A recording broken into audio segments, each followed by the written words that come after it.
Gaudiama's Igator, a song associated with success and jubilee after years of sleepless nights. But the graduation ceremony is not an end in itself, and what lies ahead is daunting: job hunting. Immediately after they hang up their graduation gown and cap, they embark on the hunt, and you will see them in their hundreds at interviews. It was a sight to behold. Frantic youth trying to hand over their job applications pushed and shoved each other through the entrance of Temperature Restaurant and Lounge in Kommasdal this morning, with many losing their shoes and applications in the process. A group of about 50 youth demonstrated at Batani recently to express their dissatisfaction with recruitment processes, claiming that they are not considered first whenever job opportunities arise. My mom and he's my dad. They really sacrificed to pay for my study. They sold their animals, goats and cattle, just to pay for my further study. But up to now, I did not get any job. Look at our houses. I was the only hope to my parents.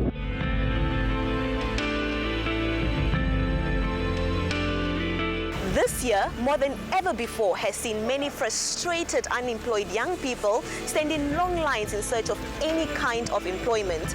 Most of these young people are qualified graduates who have been searching for employment for years. Hello and welcome to another episode of In the Community with me, Elago Shitatala.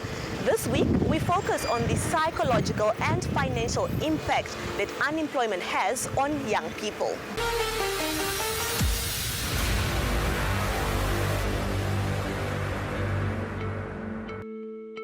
Namibia is amongst many African countries with a high rate of unemployed youth. According to the Namibia Statistics Agency, about 40% of young Namibians are unemployed. Many are sitting at home with their degrees or roaming the streets in search of employment opportunities on a daily basis. Findings indicate that the economy's slow growth, which results in a supply-demand imbalance, as well as the elements of education and job experience, are the main causes of youth unemployment. Therefore, many graduates or school dropouts find it difficult to get employment in Namibia. Growing up, we've always been told to study hard as education is the key to success. However, in reality, having a qualification does not necessarily guarantee everyone a job. Now, Zakaria Shiweda graduated in 2009 with a qualification in economics from the Polytechnic of Namibia, now known as the Namibia University of Science and Technology. Since then, he's been job hunting to date, but the challenges he faced psychologically and financially while job hunting led him to settling for a career outside his field of study. My name is Zakaria Shiweda. I grew up in the north, is where I schooled up to grade 12, and then I did economics.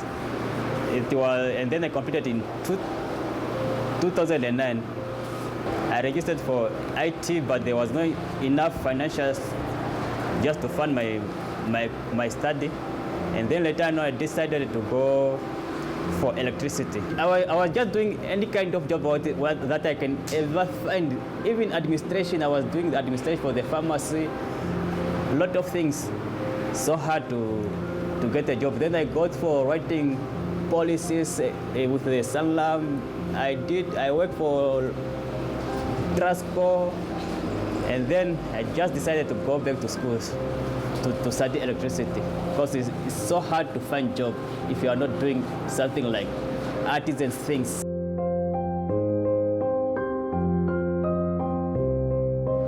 You can be like frustrated whenever you are with your friends.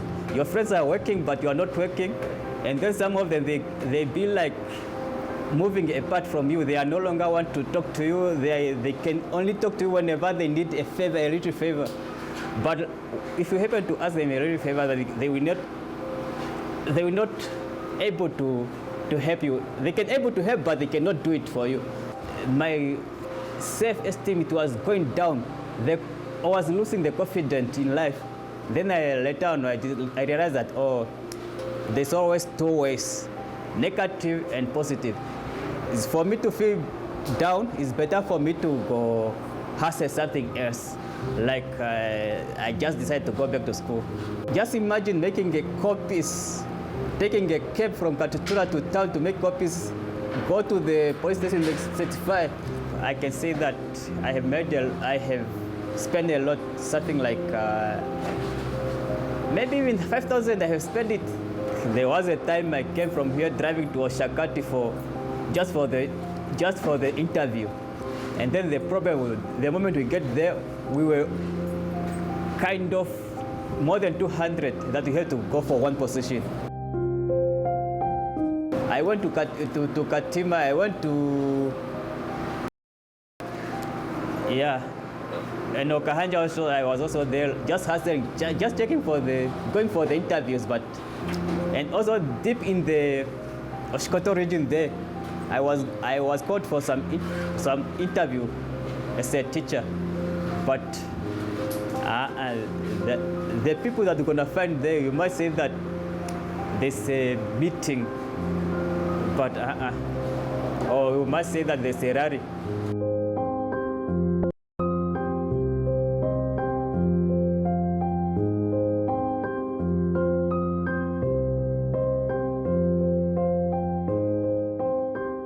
Isabella Fukaile graduated in 2014 and holds a bachelor's degree in human resource management, an honors degree in business administration, and is currently employed as an office administrator. Her story is similar to that of Zakaria. In 2014, I graduated in human resource management, and then I got a job in 2015 as an admin officer. And in 2019, I enrolled for my honors in HR at NAST again. And again, I went back. I'm not giving up. I am doing a job that it's a basic of what I needed to do, what I'm capable of doing. Then I went back again, and then I enrolled in business management honors, which I graduated this year, April. I'm working, even though I'm not getting the salary. I have 2 honors degree, but I'm getting paid for grade 12. You know, the grade is grade 12 and nothing else. Even if you have an honors on top of it, you will have someone say, I will never let my child to study at poly or NAST or do HR because NAST students don't get jobs.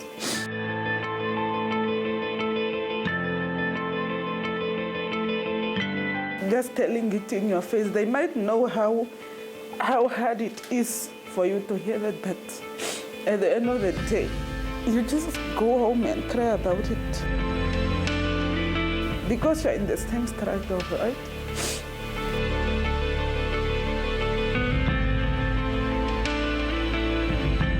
I've heard it a lot of times, like HR people don't get jobs, but it's not really about where you study or your qualification, it's about the job market.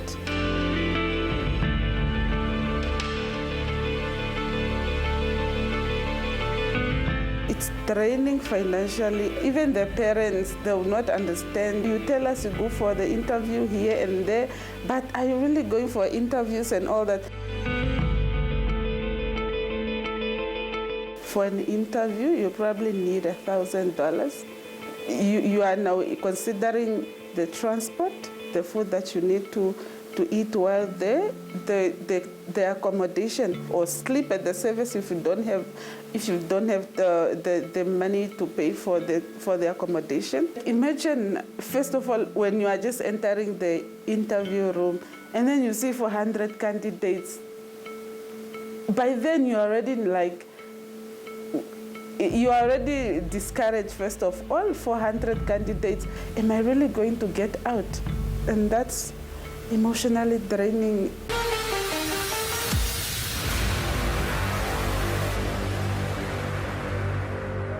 The frustrations that come with being unemployed can manifest in various forms.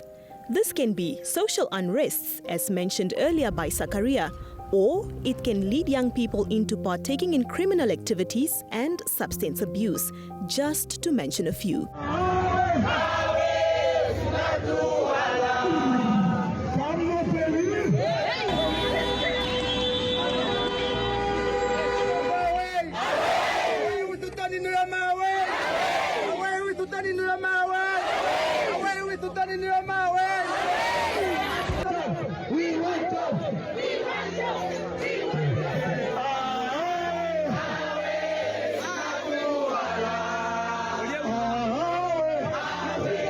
Either you go home or you don't follow us. Get it! Go back. Go back. Go back. I said go back. Go back. Where must I go? I'm going home. We are going home. Our neighbor Namibia is celebrating Independence Day today. Thousands joined in celebrations while young people organized a march to highlight challenges they face. Like many countries, including South Africa, the issues of unemployed youth is a huge problem. Today, young people in Windhoek took to the streets and some members of parliament joined in the march and were arrested. Third trial appeared before Magistrate Sarita Sivaji.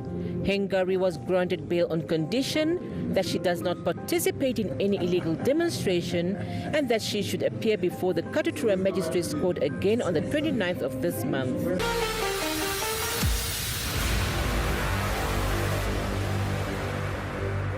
Last year, Ina Hengari tabled a motion on youth unemployment in Parliament. The issue of youth unemployment goes beyond just talking about the fact that there's no link between the graduates that we produce from the university and the labor market. It goes beyond the budgetary allocation that goes to the Ministry of Youth. It goes beyond revisiting and reviewing the curriculum for the vocational training centers of our country. It is such a structural crisis, Honorable Deputy Speaker. But what is the status of this motion? Well, the Member of Parliament explains. So we brought a motion, and in that motion we made a number of recommendations. What should be done, not just from the public sector perspective in terms of government, ministries, agencies, but also in terms of the private sector. How can we uplift young people? So it was really a motion that looked beyond the problem and also tried to make recommendations in terms of what we can do as a collective Namibian nation. Where does that motion stand today? We are currently, that motion is with the Standing Committee on Human Resources. And basically what they're doing now is conducting public hearings, so public consultations across the country. And I'm really impressed with how young people are turning out for those consultations. You know how the elders would always say young people are not committed to certain things, but you know, there's been such a positive feedback from young people because they come out and really express what they feel can be done.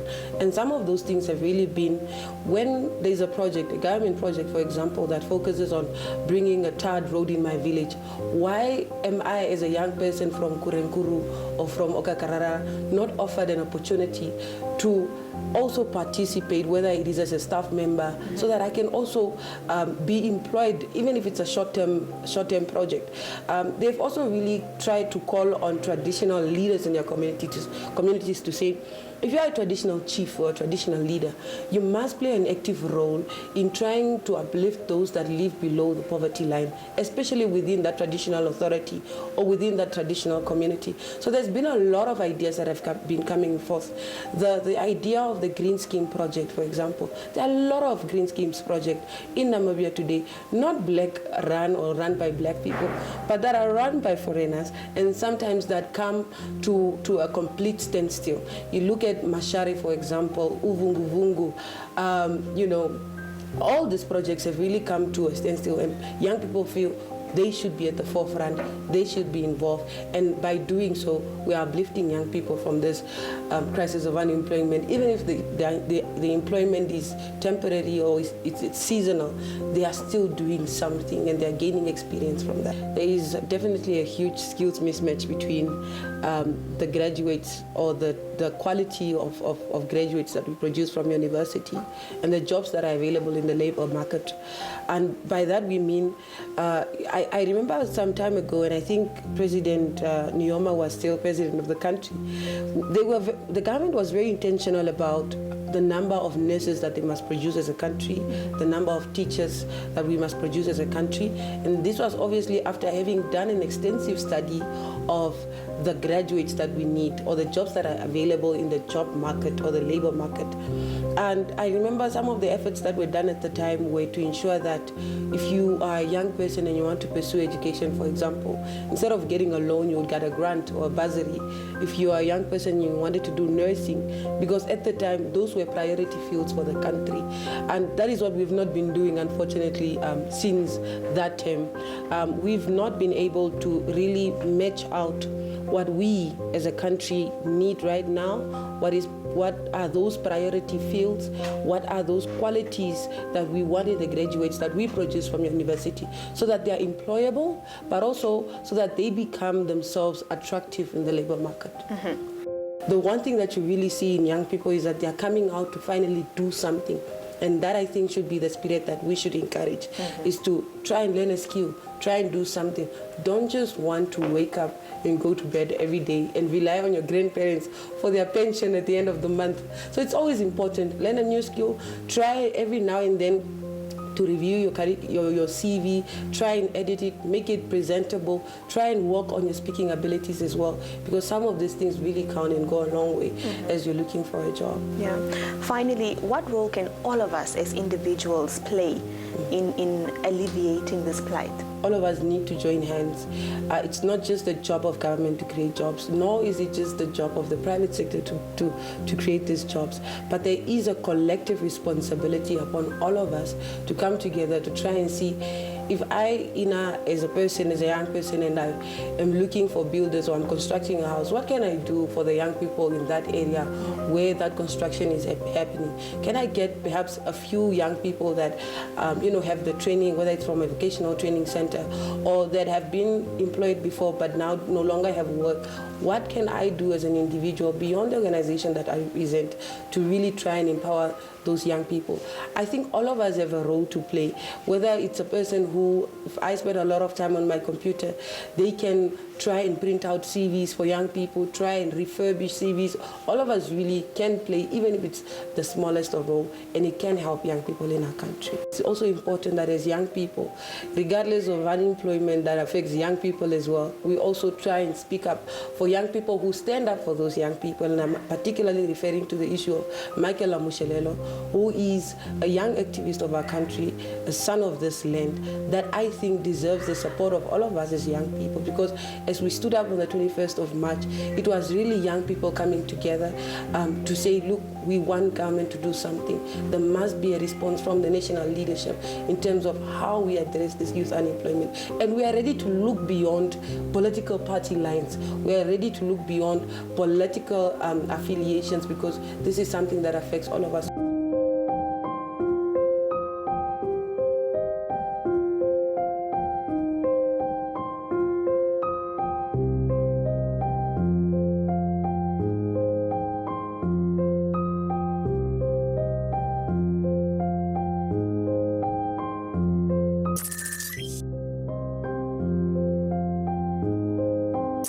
Imagine one interview, you are spending money and you're going there for more than 3 times just for that one single post. They must come up with the strategies on how should they fix those people, those unqualified teachers who is on the street. We're also not fully equipped to go into the job market, and it seems like the jobs already have people waiting to occupy the positions. Let me say the newly graduates, they don't really have experience, and sometimes work are requiring maybe 10 years of experience. People sticking into leadership roles, like even over the retirement age. Like, when are you going to to give space to the graduates to also gain experience and everything.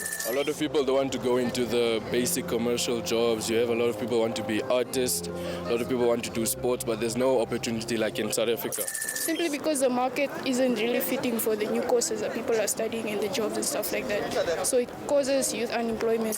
I feel like our country is not able to exploit our resources. Because they don't understand that you are fresh out of university. Yes, you do not have the experience, but some of the young people are willing and ready to expand their knowledge on what they study. There's a lot of corruption going on, whereas I would say people just put in someone that they know, and then there's this slogan that's trending that says it's about who you know and not about what you know, and there's your qualification is just going backward.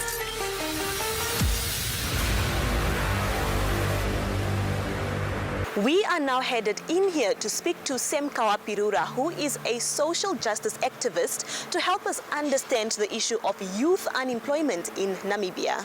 It's a mix of factors that seem to have conspired, really, so to say, and our young people are now bearing the brunt. They are on the receiving end. I think there are still opportunities which we can explore by joining forces, by engaging this discussion on national level, but also informally as Namibians, when we are interacting socially to say, what can I do? How can I come in for at least one young person, one young boy, one young girl? So that's why I'm saying maybe the formal space is a bit challenging to say the economy will take time to recover, businesses will take time to hire more people, but I still hold the view that informally Namibians can be more sympathetic, we can become more conscious of the plight of our young people, and we can, as individuals and in smaller groups and in cycle of friends, smaller affinities, I'm sure we can actually join hands and take the hands of some of these young people.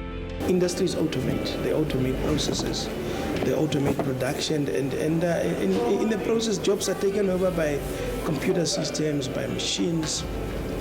We live in a digital era. People talk about the fourth industrial revolution. Maybe there's a case for a review, maybe to review studies and careers. Career guidance is just one element. It needs to combine with all these other factors as well in order to have that desired outcome where we produce enough jobs that can substantially absorb our young graduates. We are not yet able to produce enough jobs to absorb graduates. Our focus then should shift to entrepreneurship. The private sector also has a duty. They are corporate citizens. They generate revenues from this country and from this economy. And I believe the private sector probably would be willing to get into a rewarding partnership. These tertiary institutions, research houses, civil society, industries, these people should get together, youth organizations, and actually come up with a concept that would work and that would almost be bankable, and then maybe money can be found to drive entrepreneurship. So we should understand that we should not just send kids to school with the hope of getting a job. We should also prepare them for entrepreneurship. Please don't regret having gone to school. It was still the best thing for you. It was still the best choice to make. I think you should keep monitoring opportunities. Those who persist will eventually make it. Maybe don't lose all your hope yet. But also for us as Namibians, let us please engage these young people and just find a way to start helping them. I believe we can. I'm a strong believer in possibilities. We just haven't engaged as a nation enough in this space. I believe if we start at the most minute level, when we have drinks, when we network socially, when we chill, I believe we can turn this animal around. We can start small like dynamite, but eventually we can build a Namibian homegrown solution and actually get our young people to work, and then they can produce and generate more revenue and expand the economy.